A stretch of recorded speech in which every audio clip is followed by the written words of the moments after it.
வணக்கம். ஜெயா பிளஸ் செய்திகளுக்காக கோபாலகிருஷ்ணன். விரிவான செய்திகளை பார்ப்பதற்கு முன்பாக தலைப்புச் செய்திகளை பார்க்கலாம்.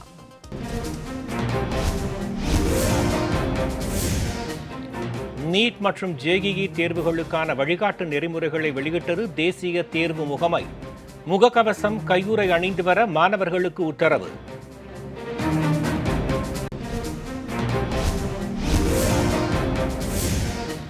நீட், ஜேஇஇ தேர்வுகளை உடனடியாக நடத்த மாணவர்கள் மற்றும் பெற்றோர்கள் ஆர்வம். மத்திய கல்வி அமைச்சர் தகவல்.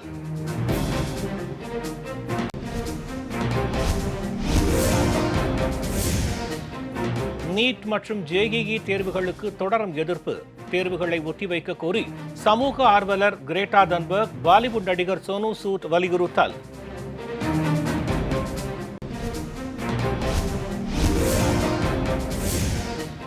புல்வாமா தாக்குதல் சம்பவத்தில் 13,500 பக்கங்கள் கொண்ட குற்றப்பத்திரிகையை தாக்கல் செய்து என்ஐஏ.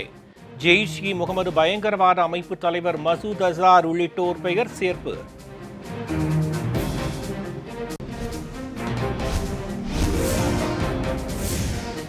கேரள தலைமைச் செயலகத்தில் திடீர் தீ விபத்து. தங்க கடத்தல் வழக்கு ஆவணங்களை அழிக்க திட்டம் என எதிர்க்கட்சிகள் குற்றச்சாட்டு.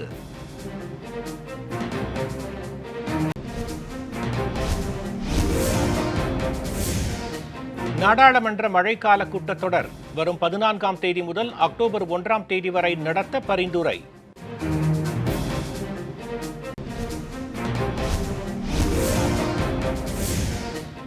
மூத்த வழக்கறிஞர் பிரசாந்த் பூஷன் மீதான நீதிமன்ற அவமதிப்பு வழக்கு தண்டனை தொடர்பான தீர்ப்பை ஒத்திவைத்தது உச்ச நீதிமன்றம்.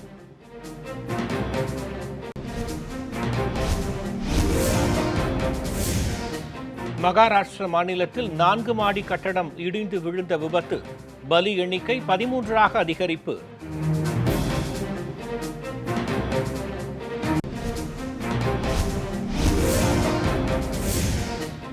வைர வியாபாரி நிரவ் மோடியின் மனைவிக்கு எதிராக ரெட் கார்னர் நோட்டீஸ் பிறப்பித்தது இன்டர்போல். விரைவில் கைது செய்யப்படுவார் என தகவல்.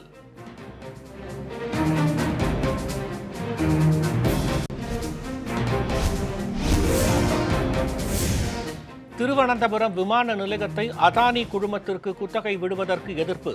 கேரள அரசு தொடர்ந்த வழக்கில் இடைக்கால தடை விதிக்க உயர்நீதிமன்றம் மறுப்பு.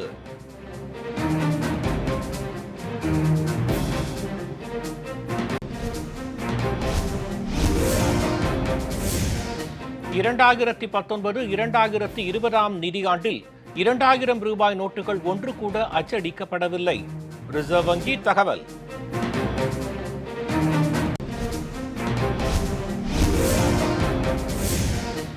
பஞ்சாபில் கொரோனா பாதிப்பால் பத்திரிகையாளர்கள் இறந்தால் 10 லட்சம் ரூபாய் நிதி உதவி.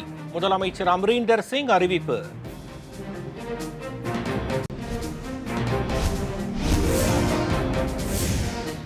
தமிழகத்தில் 4 லட்சத்தை நெருங்கிய கொரோனா பாதிப்பு. 24 மணி நேரத்தில் 5,951 பேருக்கு வைரஸ் தொற்று.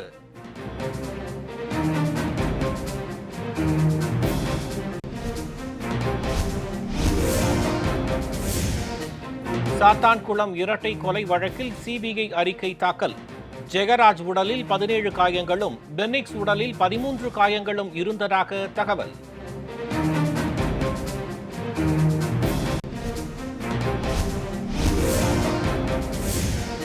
பத்தாம் வகுப்பு மாணவர்களுக்கான மதிப்பெண் கணக்கீடு நடைமுறையில் தலையிட முடியாது.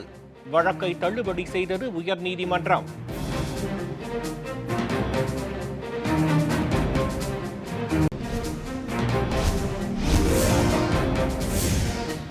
பிரியாணி தர மறுத்ததால் கடையை தாக்கிய திமுக பிரமுகர்.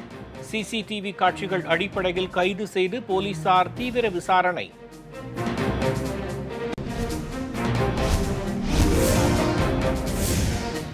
விநாயகர் சிலைகளை ஊர்வலமாக எடுத்துச் செல்ல அனுமதிக்க முடியாது.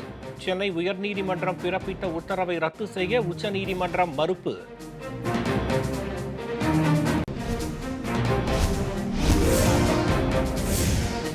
ஜோ பிடன் அதிபரானால் அமெரிக்காவை சீனா கைப்பற்றும். அதிபர் டொனால்ட் ட்ரம்ப் விமர்சனம்.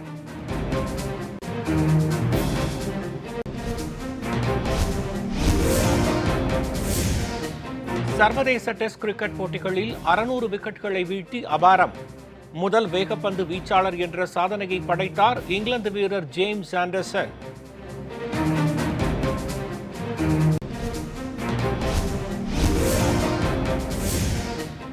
தேனி, திண்டுக்கல், மதுரை உட்பட்ட மாவட்டங்களில் இடியுடன் கூடிய கனமழை பெய்யக்கூடும்.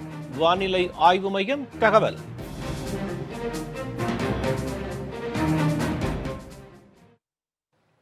இனி விரிவான செய்திகளை பார்க்கலாம்.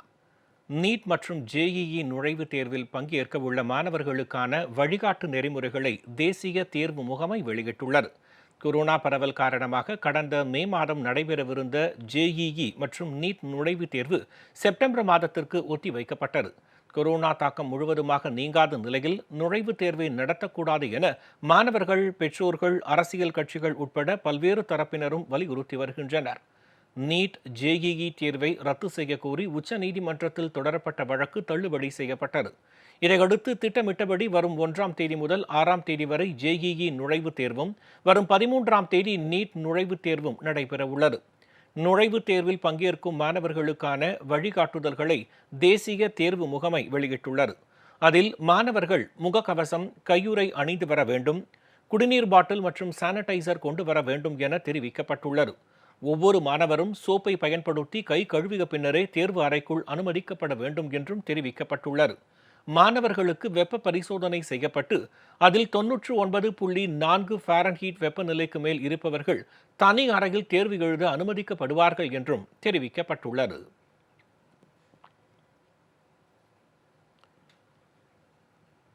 நீட் மற்றும் ஜேஇஇ தேர்வுகளை விரைவில் நடத்தும்படி மாணவர்கள் மற்றும் பெற்றோர்களிடமிருந்து அதிக அளவில் கோரிக்கைகள் வந்ததாக மத்திய கல்வித்துறை அமைச்சர் திரு ரமேஷ் பொக்ரியால் தெரிவித்துள்ளார்.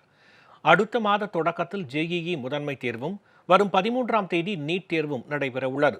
கொரோனா தொற்றுக்கு மத்தியில் இந்த தேர்வுகளை ஒத்திவைக்க வேண்டும் என மாணவர்கள், அரசியல் கட்சி தலைவர்கள் மற்றும் பிரபலங்கள் உள்ளிட்டோர் மத்திய அரசுக்கு கோரிக்கை விடுத்துள்ளனர்.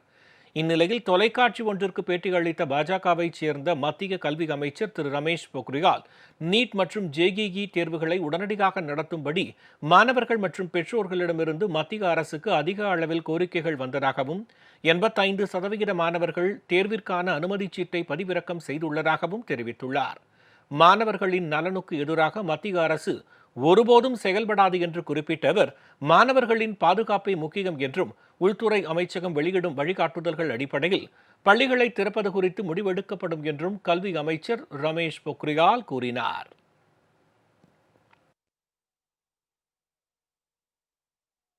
கொரோனா பரவலுக்கு மத்தியில் நீட் தேர்வை நடத்துவதற்கு சமூக ஆர்வலர் கிரேட்டா தன்பர்க் மற்றும் பாலிவுட் நடிகர் சோனு சூட் ஆகியோர் எதிர்ப்பு தெரிவித்துள்ளனர். MBBS, BDS போன்ற மருத்துவ படிப்புகளில் சேர தேசிய அளவில் நீட் எனப்படும் நுழைவுத் தேர்வில் தேர்ச்சி பெற வேண்டும். இந்த ஆண்டுக்கான நீட் தேர்வு கொரோனா பரவல் காரணமாக செப்டம்பர் 13ஆம் தேதி நடைபெறும் என அறிவிக்கப்பட்டுள்ளது. தேர்வுகளை ஒத்திவைக்க கோரி உச்சநீதிமன்றத்தில் தொடரப்பட்ட வழக்குகளும் தள்ளுபடி செய்யப்பட்டன. இந்நிலையில் கொரோனா சூழலில் நீட் தேர்வு நடத்தப்படுவதற்கு சமூக ஆர்வலர் கிரேட்டா தன்பர்க் எதிர்ப்பு தெரிவித்துள்ளார்.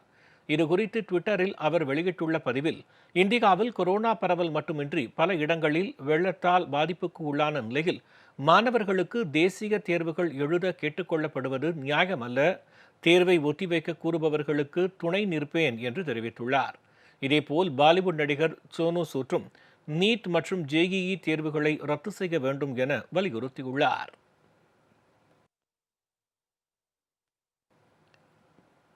புல்வாமா தாக்குதல் சம்பவத்தில் 13,500 பக்கங்கள் கொண்ட குற்றப்பத்திரிகையை ஜம்மு நீதிமன்றத்தில் தேசிய புலனாய்வு அமைப்பு தாக்கல் செய்துள்ளது. அதில் ஜெய்ஷ்-இ முகமது பயங்கரவாத அமைப்பின் தலைவர் மசூத் அசார் உட்பட பாகிஸ்தான் பயங்கரவாதிகளின் பெயர்கள் சேர்க்கப்பட்டுள்ளன. கடந்த ஆண்டு பிப்ரவரி மாதம் ஜம்மு காஷ்மீரின் புல்வாமா என்ற இடத்தில் CRPF வீரர்கள் சென்ற பேருந்தின் மீது நடத்தப்பட்ட தற்கொலைப்படை தாக்குதலில் 40 வீரர்கள் வீரமரணமடைந்தனர். இந்த தாக்குதல் சம்பவம் குறித்து NIA எனப்படும் தேசிய புலனாய்வு அமைப்பு விசாரணை நடத்தி வருகிறது. இந்நிலையில் தாக்குதல் சம்பவம் தொடர்பாக 13,500 பக்கங்கள் கொண்ட குற்றப்பத்திரிகையை ஜம்மு நீதிமன்றத்தில் தேசிய புலனாய்வு அமைப்பு நேற்று தாக்கல் செய்தது. அதில் ஜெய்ஷ்-இ முகமது பயங்கரவாத அமைப்பின் தலைவர் மசூத் அசார் உட்பட பாகிஸ்தான் பயங்கரவாதிகளின் பெயர்கள் இடம்பெற்றுள்ளன. தாக்குதலுக்கு பயன்படுத்தப்பட்ட வாகனத்தின் புகைப்படமும் நீதிமன்றத்தில் அளிக்கப்பட்டுள்ளது.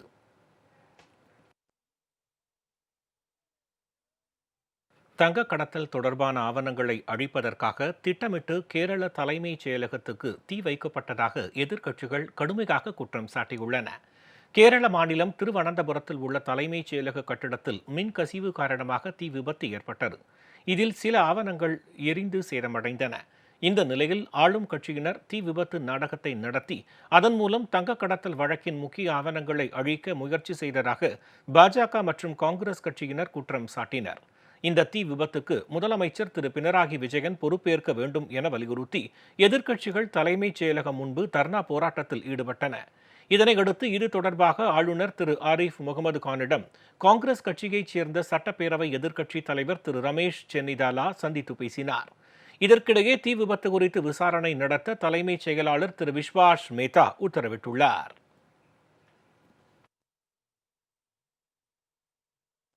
நாடாளுமன்றத்தின் மழைக்கால கூட்டத்தொடரை வரும் 14ஆம் தேதி முதல் அக்டோபர் 1ஆம் தேதி வரை நடத்தலாம் என நாடாளுமன்ற விவகாரங்களுக்கான மத்திய அமைச்சரவை குழு பரிந்துரை செய்துள்ளது.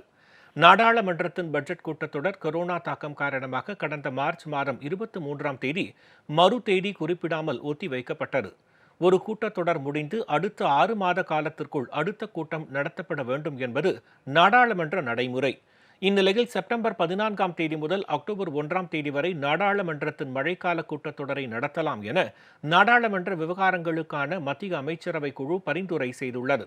மக்களவை, மாநிலங்களவை ஆகிய இரு அவைகளும் ஒரே நேரத்தில் நடத்தப்படுவது வழக்கம்.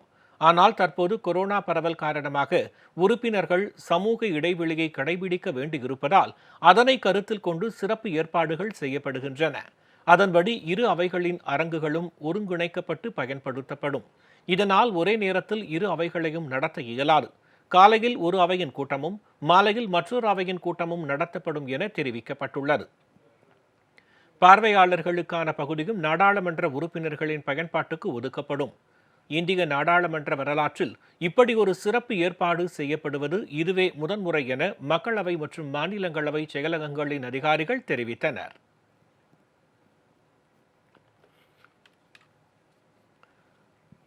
மூத்த வழக்கறிஞர் திரு பிரசாந்த் பூஷன் மீதான நீதிமன்ற அவமதிப்பு வழக்கில் தண்டனை குறித்த முடிவை தேதி குறிப்பிடாமல் ஒத்திவைத்தது உச்சநீதிமன்றம். உச்சநீதிமன்ற நீதிபதிகளையும் விமர்சித்து ட்விட்டரில் கருத்து தெரிவித்தது தொடர்பான வழக்கில் மூத்த வழக்கறிஞர் திரு பிரசாந்த் பூஷன் குற்றவாளி என உச்சநீதிமன்றம் தீர்ப்பளித்தது. தண்டனை குறித்த விசாரணை கடந்த 20ஆம் தேதி நடைபெற்றது. அப்போது தண்டனை குறித்த விசாரணையை மற்றொரு அமர்வுக்கு மாற்ற வேண்டும், தண்டனை அறிவிப்பை ஒத்திவைப்பது தொடர்பான மனுவையும் விசாரணைக்கு எடுத்துக்கொள்ள வேண்டும் என திரு பிரசாந்த் பூஷன் தரப்பில் கோரிக்கை வைக்கப்பட்டது. இந்த கோரிக்கையை நிராகரித்த நீதிபதிகள் திரு பிரசாந்த் பூஷன் மன்னிப்பு கேட்க வேண்டும் என்று அறிவுறுத்தினர். மேலும் அவரது கருத்துக்களை மறுபரிசீலனை செய்யவும் 3 நாட்கள் அவகாசம் வழங்கினர். ஆனால் தண்டனையை ஏற்க தயார் என்றும் தனது கருத்துக்களுக்காக ஒருபோதும் மன்னிப்பு கோர முடியாது என்றும் திரு பிரசாந்த் பூஷன் அன்றைய தினமே திட்டவட்டமாக தெரிவித்தார். இந்நிலையில் நீதிபதிகள் அளித்த 3 நாட்கள் கெடு நேற்றுடன் முடிவடைந்த நிலையில் திரு பிரசாந்த் பூஷன் துணை அறிக்கை ஒன்றை தாக்கல் செய்தார். அதில் தாம் மன்னிப்பு கேட்கவே முடியாது என திட்டவட்டமாக மீண்டும் தெரிவித்திருந்தார். இந்நிலையில் வழக்கு நேற்று மீண்டும் விசாரணைக்கு வந்தது. அப்போது நீதித்துறையின் அங்கமாக இருப்பவரே அதை அழிக்கும் வகையில் செயல்படக்கூடாது என நீதிபதிகள் கண்டனம் தெரிவித்தனர். இருதரப்பு வாதங்களும் நிறைவடைந்ததை அடுத்து தண்டனை குறித்த முடிவை தேதி குறிப்பிடாமல் ஒத்திவைத்தது உச்சநீதிமன்றம்.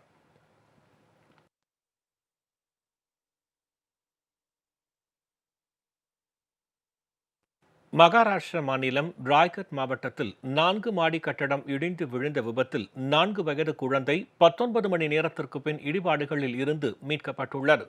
ராய்கட் மாவட்டத்தில் உள்ள கஞ்சல்புரா பகுதியில் 4 மாடிகளை கொண்ட அடுக்குமாடி குடியிருப்பு கட்டடம் ஒன்று நேற்று முன்தின மாலை திடீரென இடிந்து விழுந்தது. இந்த குடியிருப்பில் 45 குடும்பங்கள் வசித்து வந்ததாக கூறப்படுகிறது. இடிபாடுகளில் சிக்கியவர்களை மீட்கும் பணியில் தேசிய பேரிடர் மீட்பு படையினர் ஈடுபட்டு வருகின்றனர். விபத்தில் பலி எண்ணிக்கை 13ஆக உயர்ந்துள்ள நிலையில் இடிபாடுகளில் இருந்து 4 வயது குழந்தை ஒன்று பல மணி நேர போராட்டத்திற்கு பின் உயிருடன் மீட்கப்பட்டது. மீட்கப்பட்ட குழந்தை சிகிச்சைக்காக மருத்துவமனையில் அனுமதிக்கப்பட்டுள்ளது.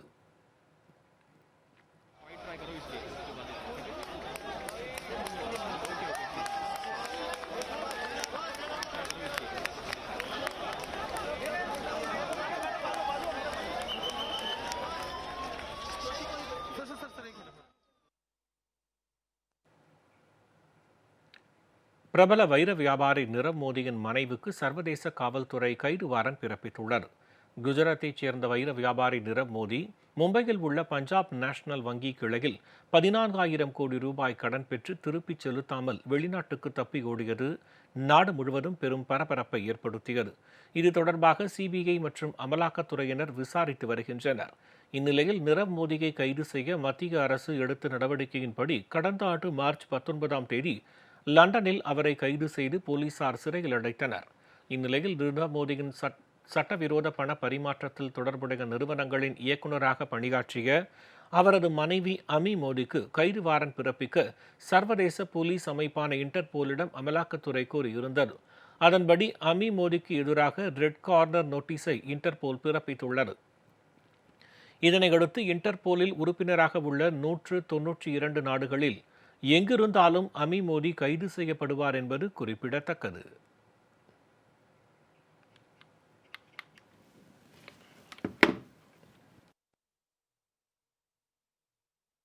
தமிழகத்தில் கொரோனாவால் பாதிக்கப்பட்டவர்களின் மொத்த எண்ணிக்கை 4 லட்சத்தை நெருங்கியுள்ளது. தமிழகத்தில் நேற்று ஒரே நாளில் 5,951 பேருக்கு கொரோனா தொற்று உறுதி செய்யப்பட்டுள்ளது. இதனால் பாதிக்கப்பட்டோர் எண்ணிக்கை 3,91,303 உயர்ந்துள்ளது. சென்னையில் 12வது நாளாக நேற்றும் கொரோனா பாதிப்பு 1000-ஐ கடந்துள்ளது. சென்னையில் ஒரே நாளில் 1,270 பேருக்கு கொரோனா பாதிப்பு உறுதி செய்யப்பட்டது. இதனால் பாதிக்கப்பட்டோர் எண்ணிக்கை 1,77,949 உயர்ந்தது. தமிழகத்தில் நேற்று மட்டும் 107 பேர் கொரோனாவுக்கு பலியாகினர். இதுவரை கொரோனாவால் உயிரிழந்தோர் எண்ணிக்கை 6,721 அதிகரித்துள்ளது. நேற்று மட்டும் 6,998 பேர் குணமடைந்து வீடு திரும்பினர். இதனால் தமிழகத்தில் குணமடைந்து வீடு திரும்பியவர்கள் எண்ணிக்கை 3,32,454 உயர்ந்துள்ளது. தமிழக சுகாதாரத்துறை வெளியிட்டுள்ள மருத்துவ அறிக்கையின்படி நேற்று அனைத்து மாவட்டங்களிலும் கொரோனா பாதிப்பு உறுதி செய்யப்பட்டுள்ளது. சென்னைக்கு அடுத்தபடியாக கடலூர் மாவட்டத்தில் 370 பேருக்கு நோய் தொற்று உறுதி செய்யப்பட்டுள்ளது. கோயம்புத்தூரில் 322 பேருக்கும், செங்கல்பட்டில் 321 பேருக்கும், திருவள்ளூரில் 305 பேருக்கும், சேலத்தில் 297 பேருக்கும் கொரோனா பாதிப்பு உறுதி செய்யப்பட்டுள்ளது. தேனியில் 226 பேரும், காஞ்சிபுரத்தில் 214 பேரும், திருநெல்வேலியில் 204 பேரும், ராணிப்பேட்டையில் 196 பேரும் கொரோனாவால் பாதிக்கப்பட்டுள்ளனர். விழுப்புரத்தில் 185, கன்னியாகுமரியில் 155, நாகப்பட்டினத்தில் 149, ஈரோட்டில் 143 பேருக்கு நோய் தொற்று உறுதியாகியுள்ளது. தமிழகத்திலேயே மிக குறைந்த கொரோனா பாதிப்புடைய மாவட்டமாக தருமபுரியில் 8 பேருக்கு கொரோனா உறுதி செய்யப்பட்டுள்ளது.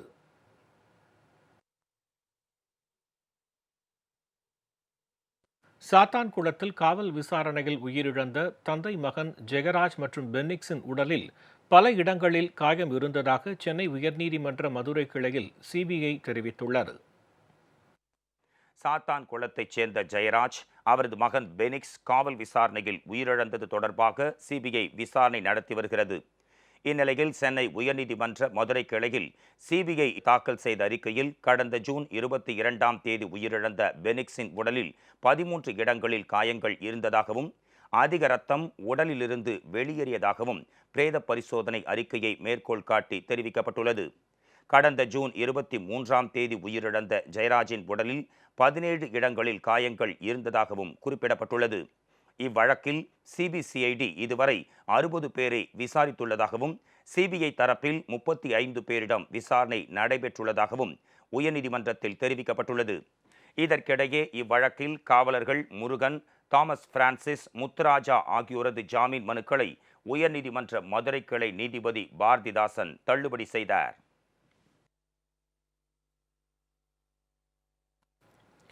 தென்காசி மாவட்டம் ஆலங்குளத்தில் புகார் கொடுக்கச் சென்ற 2வது மனைவியை காவல் நிலையம் முன்பே கத்தியால் குத்தி கொலை செய்த கணவரை போலீசார் தேடி வருகின்றனர்.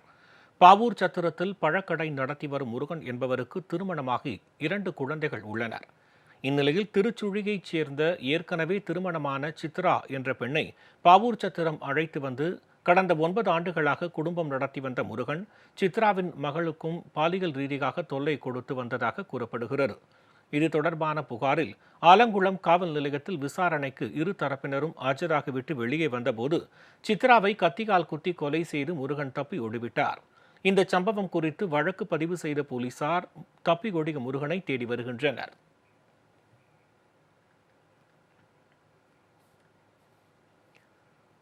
சென்னை அருகே கொரோனா சிகிச்சை முடிந்து திரும்பிய நபரின் வீட்டுக் கதவை மூடி தகரம் அடைத்ததால் வீட்டில் இருப்பவர்கள் உணவுக்கு கூட வழியின்றி தவிக்கும் பரிதாப நிலை ஏற்பட்டுள்ளது. சென்னை குரோம்பேட்டையை அடுத்த அஸ்தினாபுரம் புருஷோத்தம நகரில் உள்ள தனியார் அடுக்குமாடி குடியிருப்பில் வசிக்கும் 50 வயது நபருக்கு கடந்த 14 நாட்கள் முன்பு கொரோனா தொற்று ஏற்பட்ட நிலையில் குரோம்பேட்டையில் உள்ள தனியார் மருத்துவமனையில் சிகிச்சை பெற்று நேற்று வீடு திரும்பியுள்ளார்.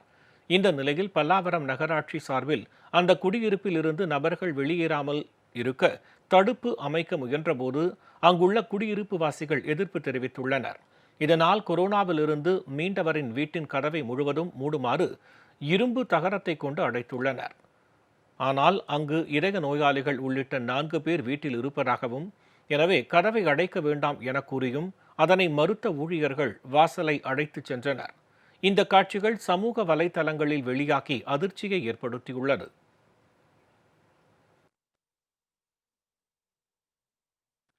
கொரோனா வைரஸ் தொற்றின் தீவிரத்தை தெரியப்படுத்தும் விதமாக மதுரையிலிருந்து கோவை வரை விழிப்புணர்வு பாத யாத்திரை மேற்கொள்ளும் வயதான தம்பதியினரின் செயல் அனைத்து தரப்பினரின் பாராட்டுதல்களை பெற்றுள்ளது.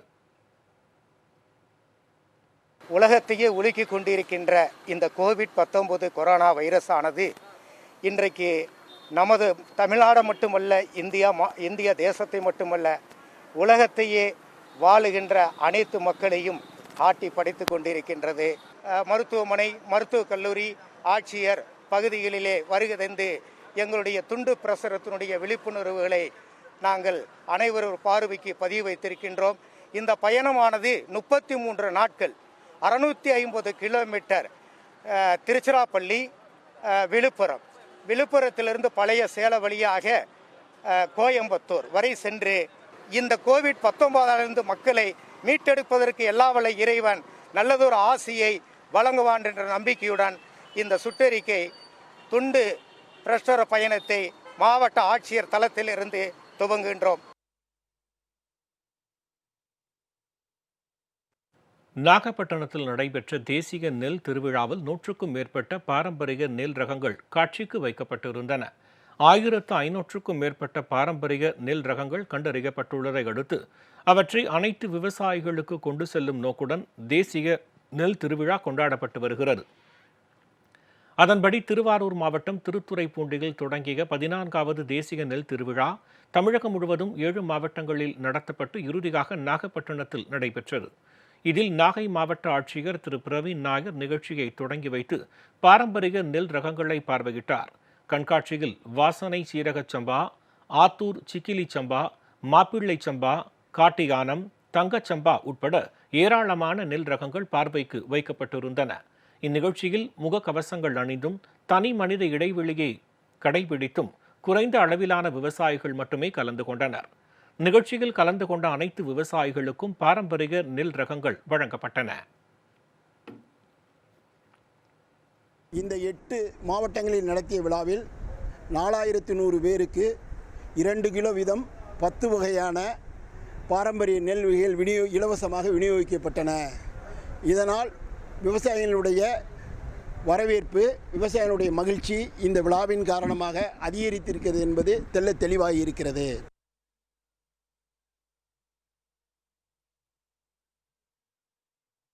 இனிவரும் செய்திகளை வேகச் செய்திகளாக காணலாம். திருவனந்தபுரம் விமான நிலைய குத்தகைக்கு இடைக்கால தடை விதிக்க கேரள உயர்நீதிமன்றம் மறுத்துவிட்டது. திருவனந்தபுரம் சர்வதேச விமான நிலையத்தை இயக்கும் பொறுப்பை அதானி குழுமம் குத்தகைக்கு எடுத்துள்ளது. இந்நிலையில் குத்தகையை செயல்படுத்த இடைக்கால தடை விதிக்க கோரி கேரள அரசு சார்பில் அம்மாநில உயர்நீதிமன்றத்தில் மனு தாக்கல் செய்யப்பட்டது. இந்த மனுவை விசாரித்த உயர்நீதிமன்றம் இடைக்கால தடை விதிக்க மறுத்துவிட்டது. மேலும் செப்டம்பர் 9ஆம் தேதிக்குள் ஆவணங்களை கேரள அரசு தாக்கல் செய்ய வேண்டும் என்றும் 15ஆம் தேதி விரிவான விசாரணை நடைபெறும் என்றும் உத்தரவிட்டுள்ளது.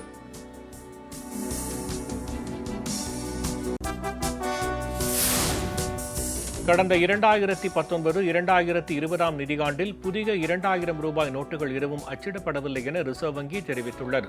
ரிசர்வ் வங்கி வெளியிட்டுள்ள 2019-20 நிதியாண்டிற்கான ஆண்டு அறிக்கையில் ரிசர்வ் வங்கியின் கட்டுப்பாட்டின் கீழ் ரூபாய் நோட்டுகளை அச்சிட்டு வரும் அமைப்புகள் கடந்த ஆண்டில் ஒரு நோட்டை கூட அச்சிடவில்லை என்றும், ஒட்டுமொத்த ரூபாய் புழக்கத்தில் 2000 நோட்டுகளின் பங்கை குறைக்கும் நோக்கத்தில்தான் நோட்டுகள் அச்சிடப்படுவது நிறுத்தப்பட்டுள்ளதாகவும் குறிப்பிட்டுள்ளது.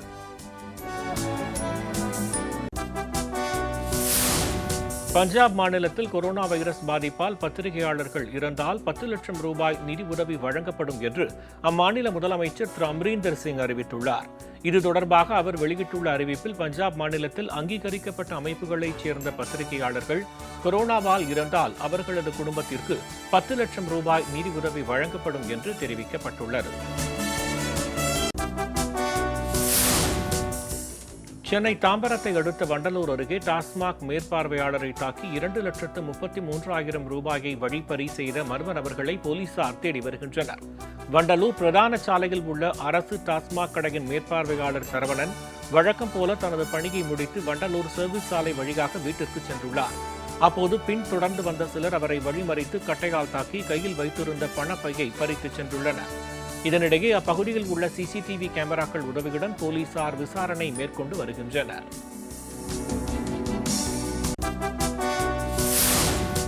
நாகை மாவட்டம் வேளாங்கண்ணி அருகே வீட்டு வாசலில் நிறுத்தப்பட்டிருந்த டாடா ஏசி வாகனத்தை மர்ம நபர்கள் திருடிச் செல்லும் சிசிடிவி காட்சிகள் வெளியாகியுள்ளன. பிரதாபராமபுரம் கிராமத்தைச் சேர்ந்த பிரபாகரன் என்பவருக்கு சொந்தமான டாடா ஏசி வாகனத்தை நள்ளிரவு நேரத்தில் இருசக்கர வாகனத்தில் வந்த 3 பேர் அங்கிருந்து வாகனத்தை திருடிச் சென்றுள்ளனர். இது அருகில் இருந்த சிசிடிவியில் பதிவாகியுள்ளது. அதன் அடிப்படையில் போலீசார் விசாரணை மேற்கொண்டு வருகின்றனர்.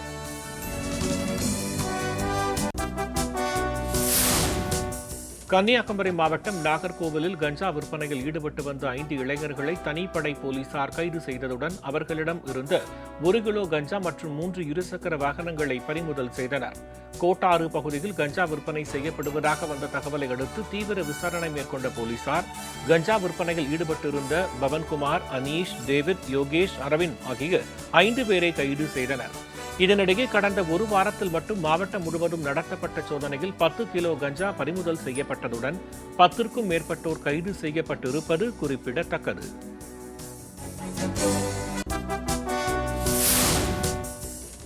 கடலூர் மாவட்டத்தில் ஒரே நாளில் அதிகபட்சமாக 370 பேருக்கு கொரோனா தொற்று உறுதி செய்யப்பட்டதை அடுத்து மொத்த பாதிப்பு எண்ணிக்கை 9,512 உயர்ந்துள்ளது.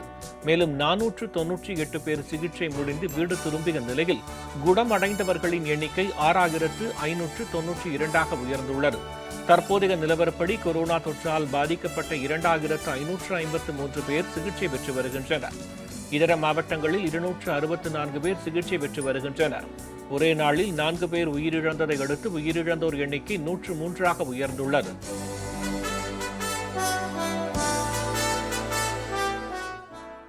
செய்திகள் நிறைவடைந்தன. அடுத்தடுத்த நிகழ்வுகளுக்கு தொடர்ந்து காணுங்கள் ஜெயா பிளஸ் செய்தி சேனலை.